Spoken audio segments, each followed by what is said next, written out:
6월 달에 되면 뭔가 좀 대책이 나올 것 같긴 합니다. 현재 국토부 장관인 원희룡 장관이 임대차 3법 8월 전세 대란을 대비해서 필요한 조치를 하겠다라고 말씀을 하시네요.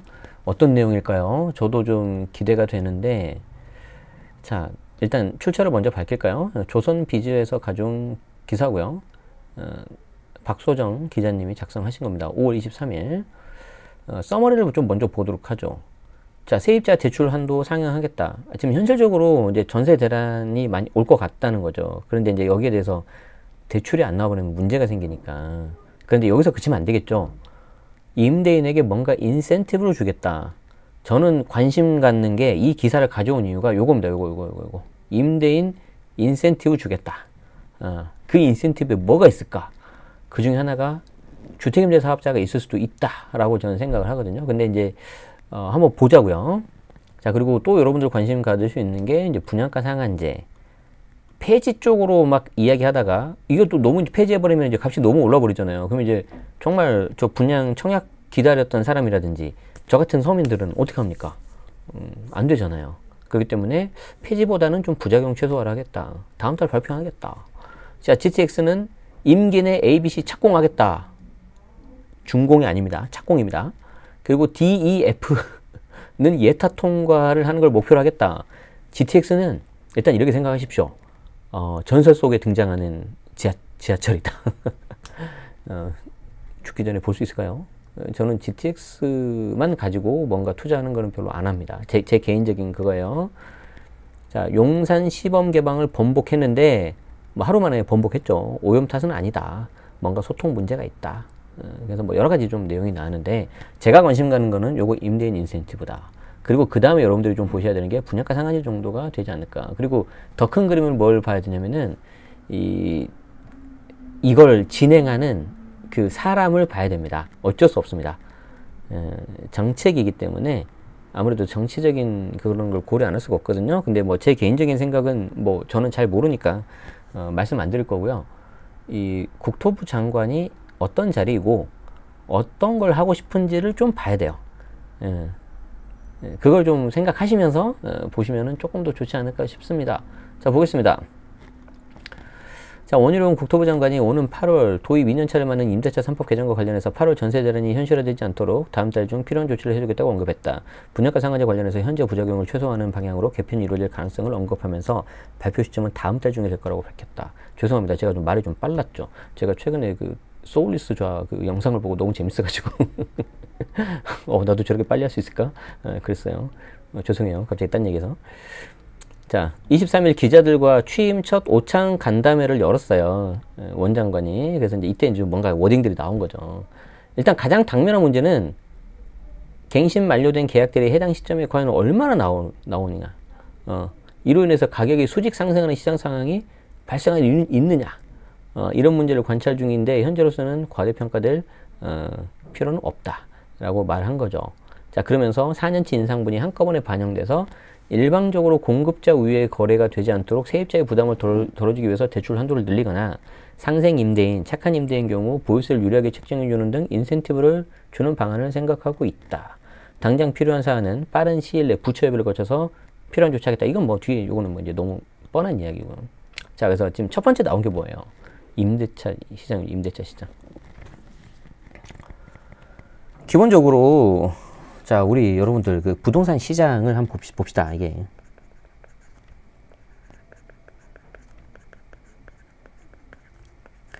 이 부동산 시장을 보면 크게 두 가지가 있는 것 같아요. 이렇게 이 매매 시장이 있고요.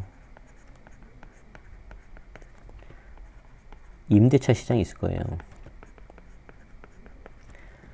자, 대한민국 성인 중에 부동산 계약을 안 하는 사람이 있을까요? 물론 이제 뭐 부모랑 같이 살거나 그런 경우는 없겠지만 기본적으로 좀 세대 분리해가지고 따로 산다고 가정을 하면 기본적으로 부동산 계약을 안 하는 사람이 있을까요? 없다고 봐요, 저는. 그게 전월세 임대차 계약이냐 매매 계약이냐 이 차이 뿐이지 누구나 부동산 계약을 해야 됩니다. 그렇기 때문에 요 둘 중에 하나는 연관성을 가질 수밖에 없는데, 자, 정부 입장에서 생각을 해봐요. 현재 정부 입장에서. 지금 매매 시장이 완전히 지금 무너졌죠. 지난 5년간 엄청나게 올랐잖아요. 그렇죠. 그러니까 지난 5년간 오른 그걸 잊으시면 안 돼요. 최근에 좀 약간 오르는 거, 그것도 물론 영향이 있지만 5년과 지금 1개월도 안 됐잖아요. 그거를 같은 선상에서 놓고 보시면 안 된다고 봐요. 자, 그런데 매매 시장이 과연 안정될 수 있을까요? 여기는 지금 뭐가 절대적으로 부족해요? 공급이 없잖아요. 공급이 너무 없어요. 자, 그러면 정부 입장에서 답답할 거예요. 이 매매 시장을 안정시켜야 되는데, 사실 이것 때문에 정권 교체가 됐다고 볼 수도 있잖아요. 공급을 늘려야 되는데, 이게 빵도 아니고 하루 만에 되는 것도 아니고 시간이 걸린단 말이에요. 뭐 한 2, 3년? 이런 식으로. 근데 그동안 이거 넋놓고 있어버리면은 얘도 만약에 오르고 얘도 오르면 이제 최악의 경우에는 총선 지고요. 그 다음 대선에서 정권 내줘야 돼요. 그럼 어떻게 되겠어요? 현재 정부 입장에서. 이거라도 잡아야죠. 임대차 시장이라도. 맞죠? 자, 그럼 임대차 시장의 공급은 어떻게 되는 거냐? 이건 누가 해주는 거예요? 다주택자가 해주잖아요. 아니, 이때 공급이 물론 신축도 있지만 구축이 대부분일 거 아니잖아요. 그럼 구축에서 내가 원하는 전세나 월세를 내가 해준다. 누가 해준다? 이 사람이 해주잖아요. 아니, 공공임대도 있지 않습니까? 공공임대가 한 10% 정도가 밖에 안 되죠. 민간이 한 90%니까.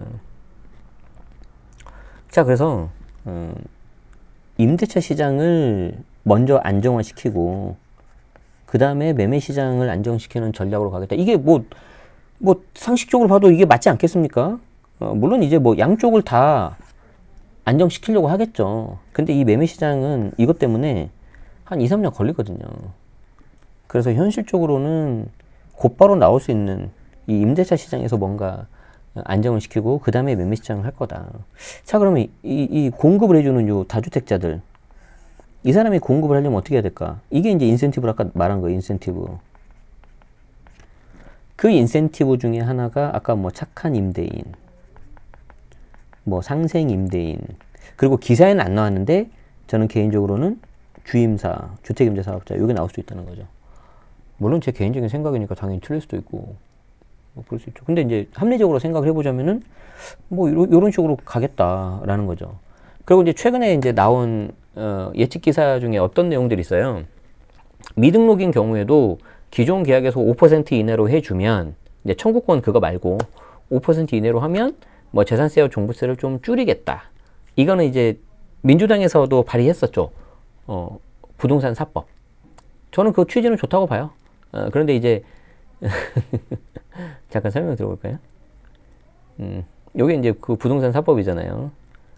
여기 이제 보면은 무주택자 월세세 공제 전세 소송, 요거는 이제 연말정산이라든가 그런 거 관련 있는 거고, 신규 계약 시 상승률을 5%로 제한하면 임대물건 보유세 50%를 감면하는 조특법 개정안도 발의하겠다.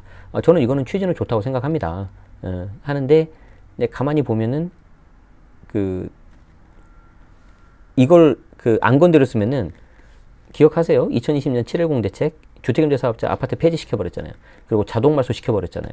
그래서 4년, 8년 된 사람들이 자동말소가 돼버렸잖아요. 그 자동말소 폐지를 안 시켰으면은 계속해서 세제 혜택 받으면서 임차인들은 5% 이내로 올리고 서로 좋을 수 있었잖아요. 그러니까 임대인들은 세금을 덜 내니까 좋고, 임차인들은 거기 있으면서 5%만 올리니까 좋고. 그런데 어떻게 된 거예요? 자동말소 시켜버렸잖아요. 제도를 폐지해버렸잖아요. 아파트를. 그래놓고 다시 5%로 하면 감면 혜택을 준다? 약간 무슨 말이 생각나죠? 병주고 역주고 이런 말이 생각나잖아요. 어쨌든 뭐 할 말이 많지만 여기까지 하겠습니다. 그렇지만 취지는 뭐 그래도 괜찮다고 봅니다. 자, 근데 이제 그거는 민주당 때, 그리고 민주당에서 하는 지금 사법이고, 그럼 현재 정부에서는 어떻게 할 거냐는 거죠. 지금 현재 나와 있는 거는 상생 임대인, 착한 임대인, 아까 민주당에서 나온 사법하고 좀 비슷하게 나올 것 같아요. 그래서 요게 이제 좀 관심 갖고 여러분들이 좀 보셔야 돼요. 요게 이제 어떻게 나올지를 좀 보셔야 되고, 혹시 주택임대 사업자가 이제 자동 말소 돼가지고 보유세에 굉장히 많은 부담을 져야 되는 분들이 계시다면은 요거를 좀 활용해 보시거나 아니면은 저는 개인적으로 전용 60제곱미터 이하 중소형 20평대에 대해서 주택임대 사업자 제도도 일부 부활할 수 있다라고 보는데 만약에 그게 되면 그것도 좀 한번 보시는 게 좋은데 주택임대 사업자는 내용이 굉장히 많고 어려워요. 근데 제가 그때 2대1 오프라인에서 강의에서도 한번 말씀드렸죠. 다 모르겠으면 하나만 기억하시라고. 하나만. 그게 뭐냐면 의무 임대 기간이 현재 새로 신규 등록하면 10년이지 않습니까? 10년. 그거 너무 길다. 그거 너무 기니까 그 10년이 만약에 8년이나 뭐 4년 이렇게 줄어드는지 안 줄어드는지를 보셔라. 그게 만약에 안 줄어들었다면 어떤 혜택이 있더라도 나 같으면 안 하겠다. 왜냐하면 너무 길어요. 10년은. 인간적으로. 그래서 그 말씀을 드린 적이 있어요. 그래서 그 내용은 제가 나오면 곧바로 또 말씀드릴 테니까 구독하시고 알림 설정하시면 될 것 같아요. 자, 또 다른 문제가 상저하고 그러니까 이제 상반기에는 좀 낮고 하반기에 좀 높은 전월세 시장 구조를 고려할 때 왜 그러냐면 이제 학군 수요 때문에 연말에 좀 많이 옮기잖아요. 그래서 이제 특히 이런 구조 때문에 8월은 이제 임대차 3법 이제 정확하게는 2법이죠. 계약갱 신청권하고 전월세 상한제 2020년 그때 7월 30날인가 통과되지 않았습니까? 주택임대차 보호법 그게. 그래서 그로부터 이제 2년이 지난 지금이 좀 뭔가 불안하다. 그래서 8월부터 연말까지 좀 걱정인데 선제적으로 좀 대응하고자 이런 내용들을 좀 고민 중이다라는 거죠. 뭐 다른 것도 아니라 기자분들하고 오찬 간담회를 하고 지금 취임하고 지금 처음 한 거잖아요. 지금 임명이 되고 나서. 그러니까 되게 그 메시지라는 것들을 또 정치인이기 때문에 고려해서 아마 말을 했을 거예요. 분명히. 그래서 관심 가질 수밖에 없다. 그래서 제가 제일 관심 있는 거는 요 임대차 시장 관련된 안정책이었고요. 자, 그 다음 두 번째, 분양가 상한제에 대해서는 부작용을 최소화하는 방향으로 발표하는 것으로 계획을 잡았는데, 야, 이거 어떻게 할까? 자, 공급 촉진하기 위해서 손을 한번 봐야 될 첫 번째 제도라고 보다. 왜 그러냐면, 자, 분양가 상한제가 왜 저 공급을 오히려 이렇게 막는 걸로 가냐면은, 자, 냉정하게 생각을 해봅시다. 둔촌주공 같은 경우에도, 제가 당사자가 아니기 때문에 함부로 말씀을 드리면 안 되겠지만, 일부 의견, 이제 다른 분들이 하는 의견을 보면은, 뒤로 만약에 가서 분양을 하면 분양가 상한제가 이제 없어질 수 있으니까, 거기에 대해서, 좀 더 이렇게 많이 일반 분양을 더 높은 가격으로 받아서 수익성이 좀 좋아질 수 있지 않냐. 물론 이제 그동안 나가는 이자라든지, 사업비를 생각하면 오히려 악수가 될 수도 있는데, 뭐 일부 그런 의견도 있긴 있어요. 사실 둔촌주공이 저렇게 분양이 늦어진 것 중에 하나가 과거 문재인 정부 때 허그에서 2,850이었나요? 그 가격으로 더 이상 안 되겠다 하니까 이제 거기서 이제 계속 드립이 된 거였잖아요. 빨리빨리 했어야 되는데 사실은. 자, 어쨌든 그런 이유가 있기 때문에 오히려 분양을 좀 뒤로 늦춰버리거나 분양가 상한제가 나오면, 그리고 분양가 상한제 같은 경우에는 말 그대로 캡을 씌워버리니까 다른 주변 아파트 가격보다 더 낮은 가격으로 되잖아요. 그러면 그걸 처음 할 때부터 안전마진, 소위 먹고 들어가 버리는 거기 때문에 이런 약간 좀 과도한 청약 열기 이런 것들을 좀 유발할 수가 있는 거죠. 그리고 여기에 대해서 이제 떨어진 사람들은 굉장히 허탈감 느끼고, 그래서 좀 이게 좀 지나치게 경직된 것 같다. 그렇다고 한 번에 없애면 부작용이 너무 크지 않냐. 갑자기 분양가가 확 올라가 버리면 어떻게 사요 또 그거를. 저같이 돈 없는 사람은. 그렇기 때문에 이제 뭐 제가 봤을 때 이러지도 저러지도 못하는데, 사실 이 부분은 자, 제 개인적인 생각을 말씀드리냐면은 좀 어떤 느낌이 드냐면 약간 그런 거 혹시 알아요? 착한 사람 컴플렉스? 그러니까 때에 따라서는 좀 욕을 먹더라도 자기 의견을 밝힐 필요가 있는데 그 욕 먹기 싫은 거죠. 지금 이 장관이. 그래서 그냥 이도저도 아닌 그냥 이것도 맞고 저것도 맞고 이렇게 대답한 것 같은 느낌도 솔직히 들어요. 뭐 그래서 어쩌자는 거야 도대체. 부작용 최소화하자는데 손을 봐야 될 거라고 생각하는데 한 번에 없애기는 못하겠고 뭐 어쩌자는 거지? 약간 그런 느낌? 그래서 좀 뭐 제가 제 생각이 짧을 수 있어요. 한번 기다려 보시죠. 어떤 묘안이 나올지. 근데 쉽지는 않을 것 같아요. 근데 6월달에 나온다고 하니까. 자, 이주비나 정기사업 특유 발생 비용 등 비용 면에서 누가 봐도 인정할 수 있는 거를 좀 반영해 주거나 좀 지나치게 경직된 거는 좀 풀어보자. 세세한 내용은 전문가들과 관계부처 협의를 거쳐서 결정하겠다. 아무래도 이제 본인의 어떤 생각도 있겠지만 주변에 이제 전문가분들이 많이 계시니까 그분들 의견을 많이 듣지 않겠습니까? 그래서 그런 것들을 좀 잘 해서 저 같은 사람은 잘 모르니까 좋은 내용이 좀 나왔으면 좋겠습니다. 분양가 상한제 내용이었고요. GTX 같은 경우에는 A, B, C 노선의 착공, 그리고 DEF 같은 경우에는 예타 통과. 그래서 교통정책이 오히려 지역 균형 발전 저해한 것이 아니냐 비판에 대해서 그런 시각이 있을 수 있지만 어딘가를 억제하고 다른 곳을 크게 키운다는 발상의 정책은 성공하지 못한다. 도시공학적으로 접근할 거다. 이것도 약간 좀 두리뭉실한데 저는 만약에 뭐 여러분들이 GTX에 대해서 어떻게 생각하냐라고 물어본다면 저는 딱 한 가지만 말씀드릴 수 있을 것 같아요. 저는 GTX A 말고는 다른 건 안 봅니다. 현실적으로 A가 그나마 제일 빠르고 A가 그나마 노선도 괜찮은데 그거 외에 너무 시간도 오래 걸릴 것 같고요. 좀 저는 솔직히 회의적이에요. 오히려 그거보다는 이제 내일 모레 곧 개통하는 신분당선을 훨씬 좋아합니다.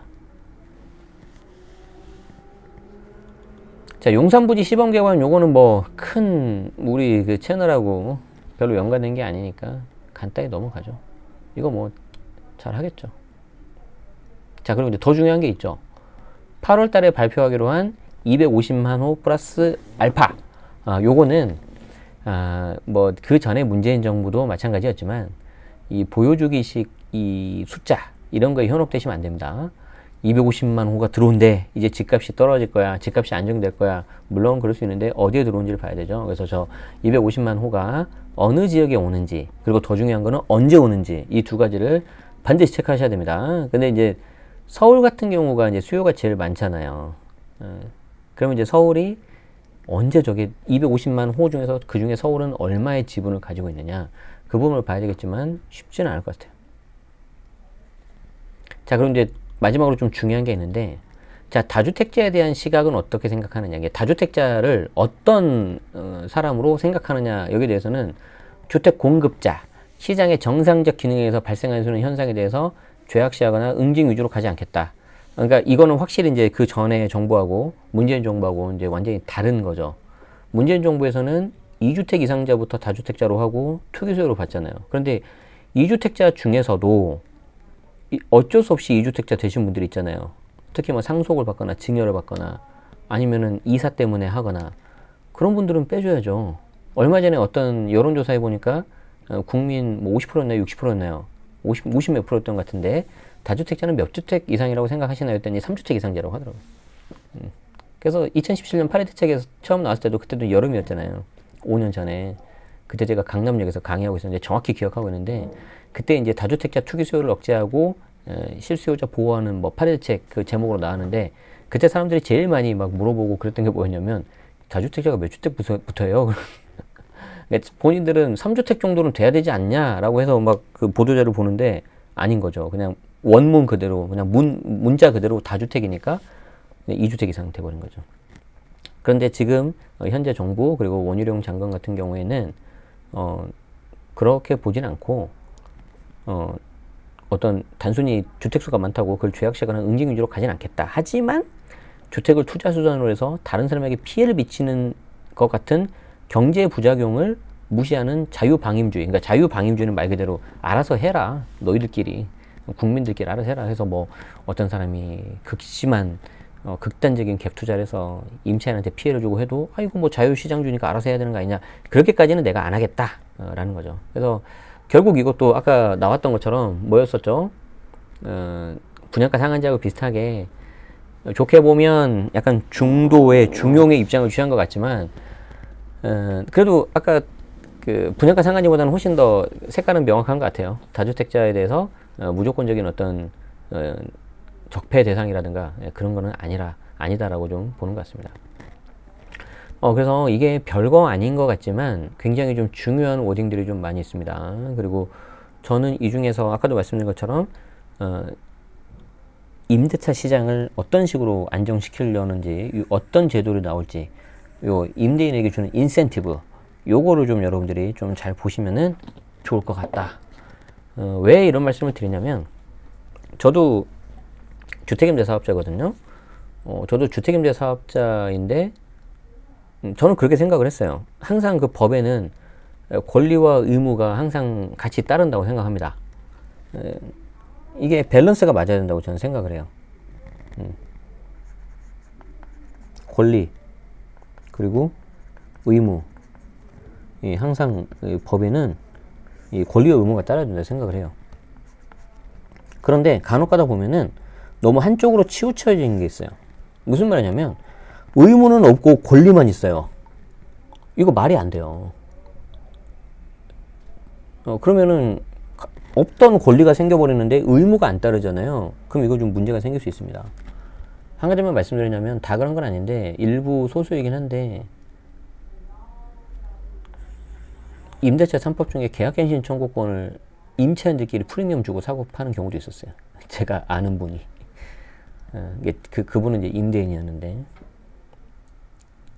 그러니까 한쪽으로 이렇게 권리가 쏠리면서 반대로 권리는 하나도 없고 의무만 생긴 사람이 누구예요? 임대인 쪽이 돼버린 거죠. 그래서 이제 이게 좀 밸런스가 안 맞으니까 문제가 될 수 있는 거예요. 그래서 이런 부분들도 좀 고려하시면서 부동산 새롭게 이제 나오는 정책들이 아마 6월 달이 어떤 첫 신호가 될 것 같긴 해요. 개인적으로.